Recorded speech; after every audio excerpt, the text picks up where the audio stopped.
तो हेलो प्यारे बच्चों, कैसे आप लोग। उम्मीद करता हूँ आप लोग स्वस्थ होंगे, मस्त होंगे और अपनी पढ़ाई में व्यस्त होंगे। देखिए आज हम करने वाले हैं ठोस अवस्था। ठोस अवस्था का थ्योरी लगभग मैंने ख़त्म कर दिया है। जिस भी बच्चे ने नहीं देखा है, प्लेलिस्ट बना हुआ है, वहाँ से जाके आप देख सकते हैं। अच्छे से हमने हर एक टॉपिक को डिटेल में समझाया हुआ है। अब हम करने वाले हैं इसका ऑब्जेक्टिव, और हमने केमिस्ट्री का जो पूरा दिया था आपको 16 चैप्टर का क्वेश्चन, उसका भी आंसर आपको जल्द कराने वाले हैं। थोड़ा सा मैं नोट्स बनाने में लगा हूँ तो उसमें टाइम लग जाता है। वीडियो मैं आपको डेली नहीं दे पा रहा हूँ, लेकिन अब मैं प्रयास करूँगा आपको डेली वीडियो मिल जाए, ठीक है ना। तो आइए प्यारे बच्चों स्टार्ट करते हैं। पहला क्वेश्चन ठोस अवस्था का। यकीन मानिए जो भी बच्चा इस प्रश्न को कर लेता है, इससे बाहर ठोस अवस्था से अगर ऑब्जेक्टिव आएगा तो नहीं जाने वाला। इस बात को आपको जहन में लेना है, ठीक है। तो चलिए पहला क्वेश्चन है, बेरवादार ठोस का उदाहरण है। सबसे पहले जानिए कि बेरवादार क्या होता है। मैंने आपको पढ़ाया था कि ठोस जो है अवयवी कणों के आधार पर दो प्रकार के होते हैं।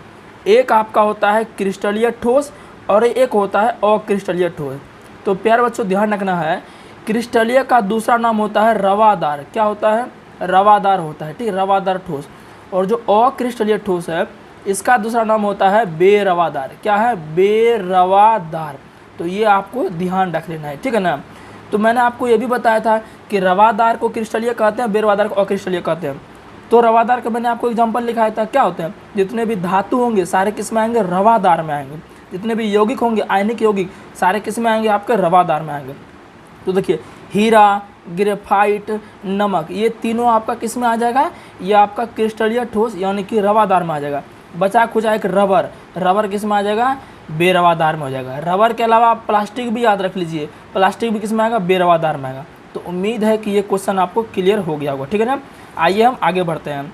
नेक्स्ट क्वेश्चन आपका है, निम्नलिखित में कौन अक्रिस्टलीय ठोस का उदाहरण है। देखिए अभी जस्ट हमने बताया है NaCl, ये आपका क्या है? एक प्लस है एक माइनस है। Na पर प्लस होता है, Cl पर माइनस होता है, तो ये आयनिक यौगिक हो गया।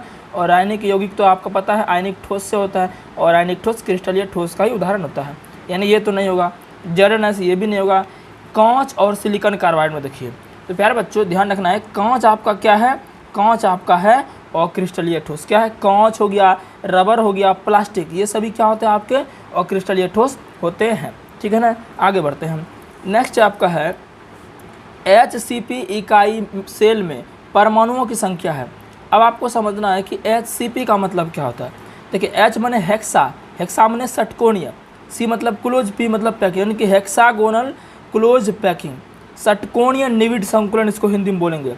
तो षटकोणीय मतलब क्या हो गया? 6 हो गया। तो क्या करें? परमाणुओं की संख्या तो कितना होता है इसमें? 6 होता है। कितना होता है? 6 होता है। समझ गए ना। आगे बढ़ते हैं। रवादार ठोस है, फिर वही क्वेश्चन देखिए आगे आपका, रवादार ठोस पूछ रहा है इसमें। तो क्या हो जाएगा? हीरा, कांच, रबर, इनमें से रवादार पूछ रहा है ना, तो क्या हो जाएगा आपका? हीरा आपका क्या है? रवादार है। बाकी कांच, रबर आपका क्या है? बेरवादार है, ठीक है ना। इतना समझ चुके हैं हम। आइए नेक्स्ट क्वेश्चन देखते हैं।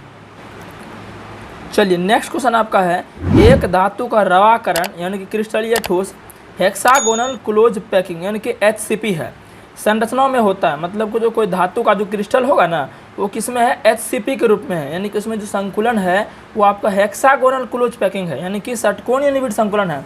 तो कह रहा उसमें कोऑर्डिनेशन संख्या कितना होगा। देखिए अब मैंने आपको बताया था कि जो आपका उप सहसंयोजन संख्या है, उसी को प्यारे बच्चों इंग्लिश में कहते हैं कोऑर्डिनेशन। तो ये पॉइंट आपको ध्यान रखना है। उप सहसंयोजन या समनव्य संख्या एक ही बात है। उनको इंग्लिश में हम क्या कहते हैं? इंग्लिश में कहते हैं कोऑर्डिनेशन संख्या। तो HCP में कह रहा कोऑर्डिनेशन संख्या कितना है। मैंने आपको बताया था कि HCP मतलब हेक्सागोनल, हेक्सागोनल मतलब षटकोणीय मतलब 6। तो मैंने आपको बताया था कि उप सहसंयोजन संख्या क्या होता है? एक गोला जितने गोलों से अटैच होता है वो उसका क्या होता है? उप सहसंयोजन संख्या होता है। जैसे मैं आपको थोड़ा बता दूँ, जैसे मान लीजिए ये एक गोला है, ये 2 गोला, ये 3 गोला है, 3 गोला सटाते हैं। अब मैं आपको पूछूं कि इस गोले का कोऑर्डिनेशन संख्या क्या होगा। तो देख लीजिए ये आपका कितना गोला टच कर रहा है? एक गोला इससे, एक गोला इससे, यानी कि ये जो है 2 गोला टच कर रहा है। तो यानी कि इस गोले का जो है कोऑर्डिनेशन संख्या कितना हो जाएगा? 2 हो जाएगा। सेम उसी तरह से जो HCP होता है ना 6, तो इसका जो संकुलन होता है 6 ऊपर होता है, 6 नीचे होता है, ऐसे कुछ करके होता है। मैं आपको जरा चित्र में दिखाना चाहता हूँ ना, ऐसे करके कुछ होता है आपका। थोड़ा सा 1 मिनट रुक जाइए आप, ठीक है। इस तरह से आपका ये होगा, ठीक है ना। इस तरह से आपका ये होता है, इस तरह से आपका ये होता है, ठीक है ना। ये आपका हो गया एक परत हो गया। इस पर जो है द्विपरत रखा जाता है ऐसा ही। तो क्या होता है उसमें 6 गोला नीचे रहता है, 6 गोला ऊपर रहता है, तो टोटल आपका 12 हो जाता है। इसलिए इसका आंसर क्या हो जाएगा? 12 हो जाएगा, ठीक है ना। नेक्स्ट क्वेश्चन देखते हैं। नेक्स्ट क्वेश्चन आपका है कि निम्नलिखित में कौन से जोड़े में क्रमशः चतुष्फल के वॉयड और अष्टफल के वॉयड होता है। अब जरा देखिएगा, चतुष्फल के वॉयड को देखिए इंग्लिश से इसका लिख दिया, कितना बेहुदा है। वॉयड को हिंदी में कहते हैं रिक्तिका। क्या कहते हैं? रिक्तिका, माने खाली जगह, समझ रहे ना। तो मैंने आपको बताया था कि दो प्रकार की रिक्तियाँ हमें देखने को मिलता है, एक चतुष्फल की रिक्तियाँ, एक अष्टफल की रिक्तियाँ। चतुष्फल की रिक्तियाँ कितने गोलों से मिलकर बनता है? तो बोलोगे फल के आपका 4 गोलों से मिलकर बनता है, और अष्टफल के आपका 6 गोलों से। कितना गोलों से? 6 गोलों से मिलकर बनता है, ठीक है ना। ये पॉइंट आपको ध्यान रखना, आगे क्वेश्चन आएगा इसमें। तो कह रहा है कि किस में होगा, तो सिंपल इसको याद ही करो तो अच्छा रहेगा। HCP और CCP दोनों में क्या होता है? चतुष्फल के वर्ड और अष्टफल के वर्ड होता है। सीधा क्वेश्चन आएगा कि निम्नलिखित में से किस में चतुष्फल के और आपका अष्टफल के दोनों होगा, तो आपको HCP और CCP आपको ध्यान रख लेना। इसका तो फुल फॉर्म आप जानते ही हैं, हेक्सागोनल क्लोज पैकिंग। इसका होता है क्यूबिक क्लोज पैकिंग, ठीक है ना। घनाकार निविड संकुलन, इस घन या निविड संकुलन आप बोल सकते हैं, ठीक है ना। तो इन दोनों में होता है। नेक्स्ट क्वेश्चन देखते हैं। देखिए वही सेम क्वेश्चन आ गया, निम्नलिखित में कौन बेरवादार ठोस है। तो बताइए, इनको बताए थे कि नहीं? आपको बिल्कुल बताए थे। ग्रेफाइट, ये तो आपका क्रिस्टलीय ठोस में आता है, रवादार में आता है। क्रोम एलम, यो रवादार में आता है। फिर देखिए सिलिकॉन कार्बाइड, यो आपका रवादार में आता है। जो आपको दिख रहा है ना क्वार्टर्ज ग्लास, यानी कि सिलिकॉन ऑक्साइड इनको बोलते हैं, ये जो दिख रहा है आपको क्वार्टर्ज ग्लास सिलिकॉन ऑक्साइड, ये जो आपका है ना, ये आपका अक्रिस्टलीय ठोस यानी कि बेरवादार है। तो इसका आंसर क्या हो जाएगा? बी हो जाएगा, ठीक है ना। नेक्स्ट क्वेश्चन देखते हैं। कह रहा घनाकार क्रिस्टल में ब्रेवेस जालकों की संख्या कितनी होती है। तो ये जो क्वेश्चन आपका है, घनाकार क्रिस्टल में ब्रेवेस जालकों की संख्या। देखिए ब्रेवेस हमने आपको बताया था कि जो मूल क्रिस्टल तंत्र होते हैं वो कितने होते हैं? 7 होते हैं। लेकिन ऑगस्टे ब्रावेस के अनुसार जो क्रिस्टल एकक कोष्ठ का बनता है ना, टोटल कितना बनता है? 14 बनता है। तो खैर ये क्वेश्चन हमारा नहीं है, ये मैंने आपको एक्स्ट्रा जानकारी दिया। क्वेश्चन है कि घनाकार क्रिस्टल में ब्रेवेस जालक कितना होगा, ठीक है ना। तो ध्यान रख ले कितना होगा, इसका आंसर 3 होगा। कौन कौन होगा? ध्यान रख लीजिएगा, SCC, ठीक है ना, BCC और एक आपका होता है SCC होता है। अब बोलो सर ये क्या लिख दिया, इसका हिंदी भी बताते हैं, हालांकि हम बताए हुए वीडियो में जो पढ़ाए हैं क्रिस्टलीय ठोस वाला। SCC का मतलब होता है आद्य एकक कोष्ठ का। BCC का मतलब होता है काय केंद्रित एकक कोष्ठ का या अंतः केंद्रित एकक कोष्ठ का। FCC का मतलब होता है फलक केंद्रित एकक कोष्ठ का, ठीक है ना। तो उम्मीद है कि 8 तक क्वेश्चन समझ चुके होंगे। आइए नेक्स्ट क्वेश्चन की ओर चलते हैं। नेक्स्ट क्वेश्चन आपका क्वेश्चन नंबर 9 है, BCC इकाई सेल में मुक्त खाली जगह का प्रतिशत बताइए। देखिए निविड संकुलन तो आप बढ़िया से पढ़े हुए हैं, बिल्कुल पढ़े हुए हैं, हम ही आपको पढ़ाए हुए हैं निविड संकुलन के बारे में, ठीक है ना, क्लोज पैकिंग जिसको बोलते हैं। तो हम बताए थे कि आपका जो BCC होता है ना, BCC में जो आपका निविड संकुलन होता है वो कितना होता है? 68% होता है। कितना होता है? 68%। सर निविड संकुलन का मतलब क्या है? निविड संकुलन का मतलब है कि कितना भरा हुआ है। निविड संकुलन का मतलब क्या हुआ? कितना भरा हुआ है, समझ गए ना। तो BCC में कितना भरा रहता है? 68%। तो कोई भी चीज़ 100% नहीं होता है इस दुनिया में, कोनो चीज़ है तो अपने आप में 100% है।